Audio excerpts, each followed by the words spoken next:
So we talked about MPLS in general. We talked about what are the different components, how are ultimately they going to fit together in terms of the device roles. Now we're going to look at the specific label allocation technique using the label distribution protocol, which by far is going to be the most common way to do label bindings in the MPLS core. Now again, we will see other mechanisms later when we're doing either BGP labeling or RSVP for traffic engineering, but what we're mainly going to be focusing on here is the core of the network, which in our case is going to be built with XR1, XR2, and XR3, and then router 1, router 2, and router 3. Now, one of the reasons that LDP is going to be a very common labeling protocol is that from a control plane point of view, it's essentially going to be plug and play. That we'll see that when we configure the protocol, LDP is automatically going to discover what are the neighbors that we want to run the protocol with. It's automatically going to form adjacencies. It's automatically going to do the label distribution. And then we should have a full mesh of connectivity for any of our IGP learned routes, whether these are OSPF routes or ISIS routes within the MPLS core. So we'll see that from a configuration point of view, LDP is very, very simple. We can basically just use one or two commands in order to turn everything on. And then from a verification point of view, we'll see that this is very similar between the iOS XR configuration as well as the regular iOS configuration. So first and foremost, before we can run LDP, we need to make sure that we have the underlying transport.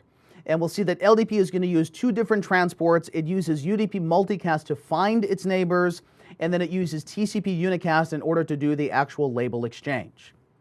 So specifically, when we turn the protocol on, it's going to be sending packets to the UDP destination 224.0.0.2 at UDP port 646, both the source and the destination. So assuming that we don't have any type of underlying transport problems, like maybe we have some sort of data plane filter, or we have some sort of NBMA network like DMVPN or legacy framing, the legacy ATM, that we have a problem with transporting multicast traffic over. And in our case, since we're typically dealing with point-to-point Ethernet, it normally means that the transport is not going to be an issue.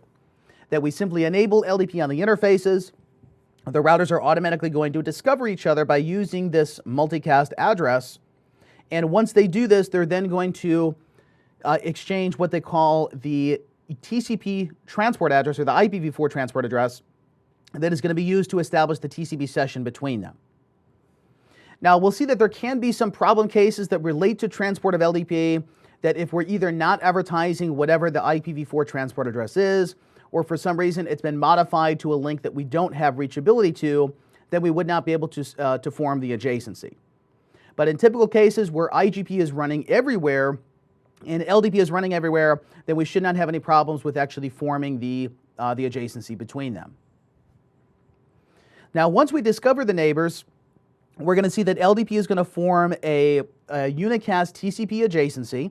So similar to how BGP does or MSTP does, where we have LDP as a standard TCP application. This means the client is going to initiate the connection going to the well-known port, which in this case is 646. The TCP server is going to reply with the source port of 646, and then we're going to have our three-way handshake complete and then ultimately do the label exchange.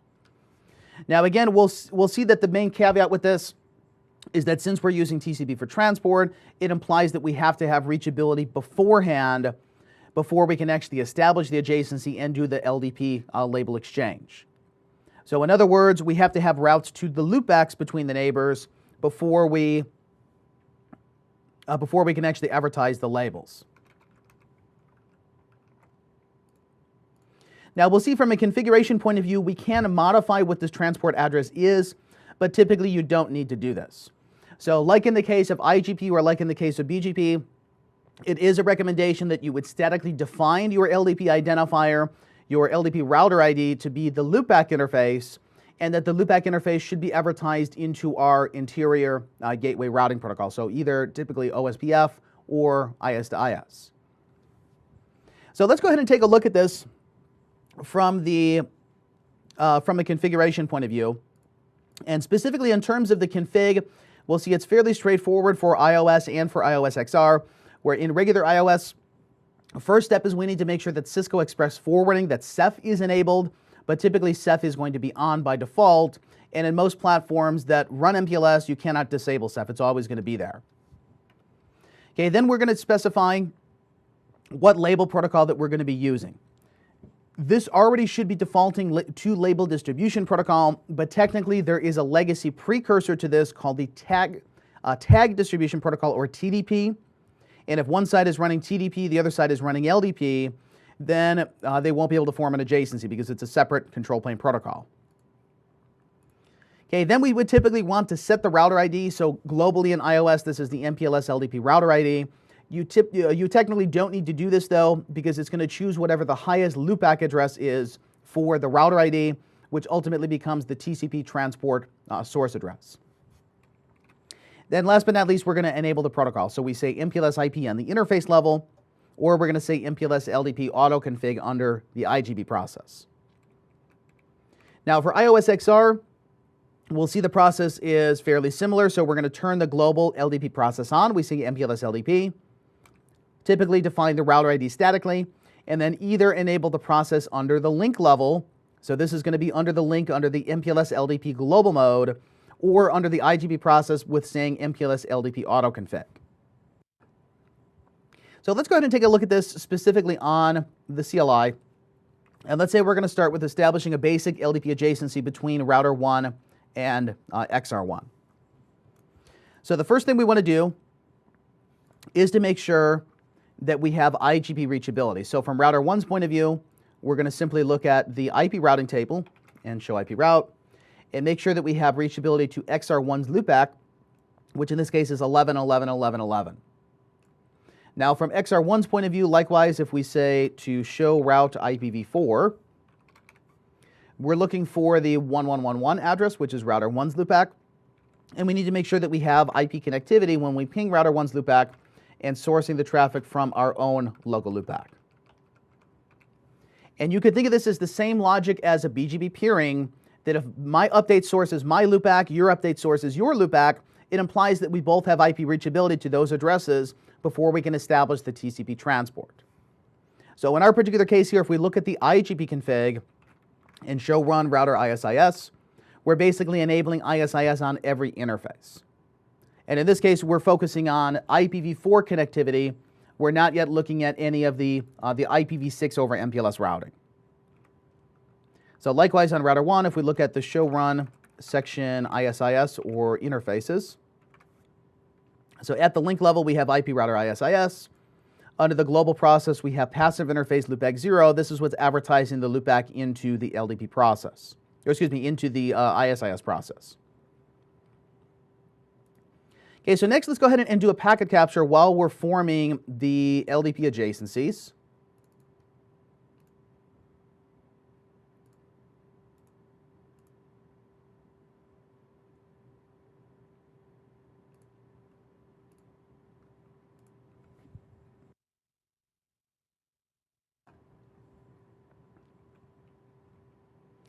And for clarity, I'm going to exclude some of these protocols. So let's get rid of ISIS.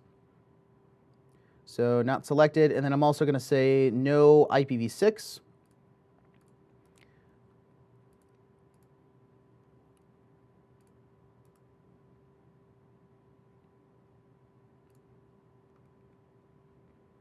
And then this is an Ethernet loopback. Okay, so we're basically looking at just IPv4 packets for now in general. Okay, so next step on router 1, we're going to go to global config, and we're going to say the MPLS router ID, or the MPLS LDP router ID, is going to be our loopback 0. And again, you technically don't need to do this because it is going to choose it by default, but it's the same case as in OSPF or BGP. You want to make sure that this address doesn't change. If for some reason you add another loopback later and it has a higher IP address, it could impact the LDP process or could impact IGB, BGP, etc. So just as best practices, you would say you always want to set this. Okay, then we go to the link level. In this case, it is interface gig 1.111. and we enable the process, MPLS LDP, or excuse me, MPLS IP. Okay, if we look at now from a packet capture point of view, we should see that router 1 is now generating these LDP hello messages, and specifically, these are UDP packets. Source and destination is port 646. From an IP transport point of view, these are multicast. It's going to 224.0.0.2. The source address is coming from the interface that is assigned to that link. So in this case, gig 1.1111 has the IP address 10.1.11.1. Now inside the actual LDP payload, in the hello message, what is going to be important about this is this IPv4 transport address. And it says from router 1, it's advertising the transport address is 1111, or in other words, that loopback that we had configured as the LDP router ID. So what this now means from any devices that we discover on our connected segments is that when they go to form the LDP adjacency with router 1, or more specifically the TCP session, the destination address needs to go to the IP 1.1.1.1. So again, from a routing point of view, if for some reason we did not have a route to the loopback, then we won't be able to actually form the session. Okay, same is true under iOS XR. So under iOS XR, we're going to go to global config, turn MPLS LDP on.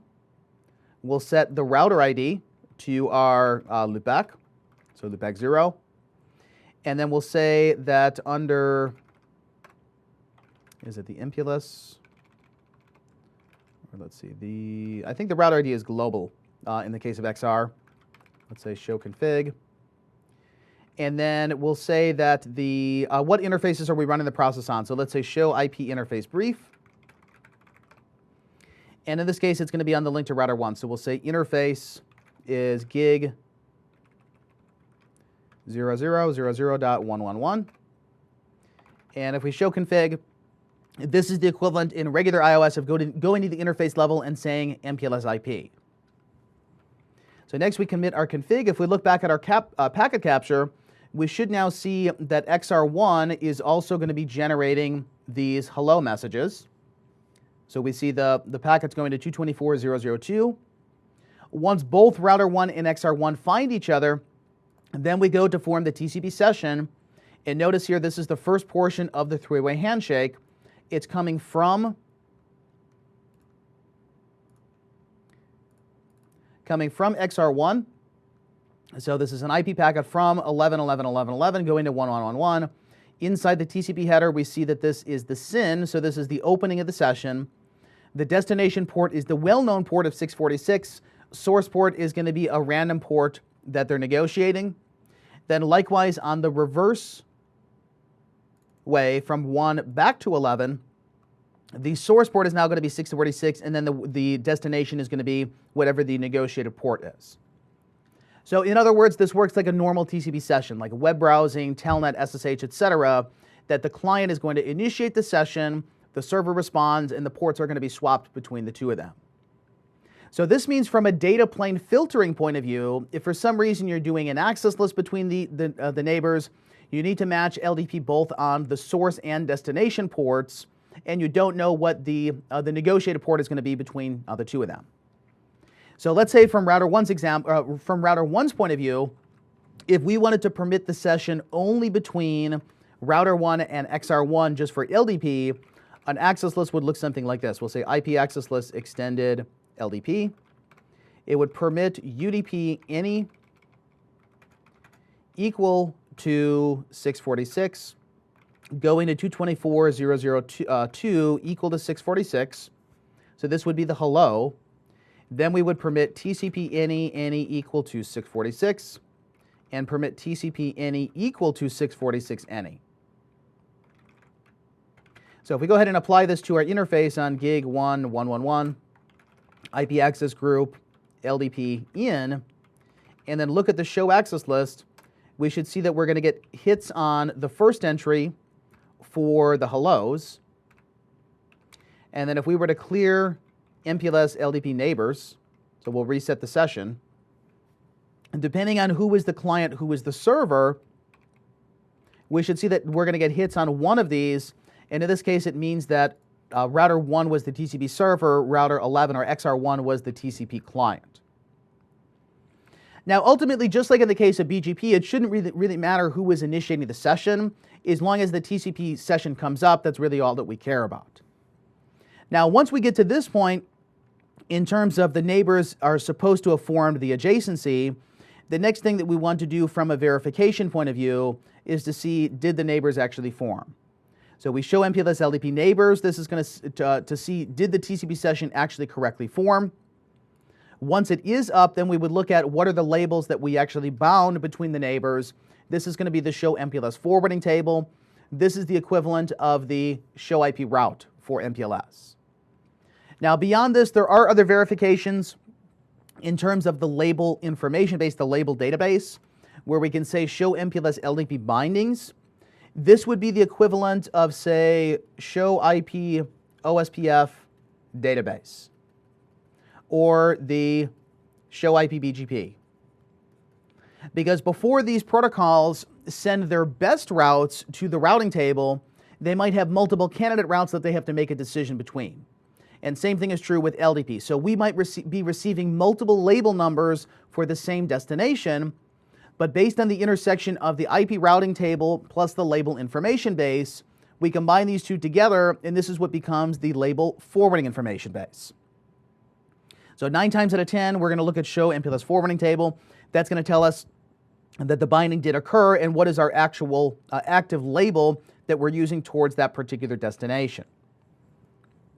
So in this particular case, if we look at the show MPLS forwarding table, we see that most of these destinations we do not currently yet have a label for. This is because we're not running label switching on these interfaces that we're using to route towards the destinations. Now, if we look at the show MPLS LDP bindings, we will see that we are receiving label numbers for essentially all of the destinations, but since those destinations are not installed in the routing table out those particular links, it means that we cannot be using those particular label numbers. So what I mean by this is, let's say that we were to look at the show MPLS forwarding table, and let's say we're looking at router 3's loopback. Okay, router 3's loopback, it says I have 2 possible ways to get to this from router 1's point of view. I can be going that way, or I can be going this way. Because from ISIS's point of view, since the metric is equal on all interfaces, we're essentially using the metric as a hop count. So router 1 is saying I have 2 hops to go through XR2, or I have 2 hops to go through router 2. So specifically, the interfaces we should be using are gig 1, 112, and gig 1, 12. However, if we look at the show MPLS LDP bindings, we should see that we're learning a label for 3333, and it says the label switch router, or in other words, the P router, the MPLS router, is 11.11.11.11, or in other words, XR1. So this says that if we were going to send traffic towards 3333 via XR1, we would be using the outgoing label number 16,011. But since the interface that we're using to reach 3333 is not the same one that we use to reach XR1, it means that this label doesn't actually get installed into the forwarding table. Now we'll see what this means from a troubleshooting point of view, is that one of the common misconfigurations for LDP is that if you don't enable it on all interfaces on a one-to-one basis with IGP, you could run into a case where your regular IP traffic is routing that way, your LDP adjacency is going a different way, and then ultimately you're not able to use a label for that particular destination. Now we'll see in more detail later what are some of the ways that we can troubleshoot this problem, but in general, when you simply look at the show MPLS forwarding table, if you ever see that the output says no label, this generally indicates a problem in label switching. Now this is different from either the pop label or the pop tag output. This means that we're using the implicit null label, or in other words, whoever is advertising this particular route is the same neighbor that we are directly connected to.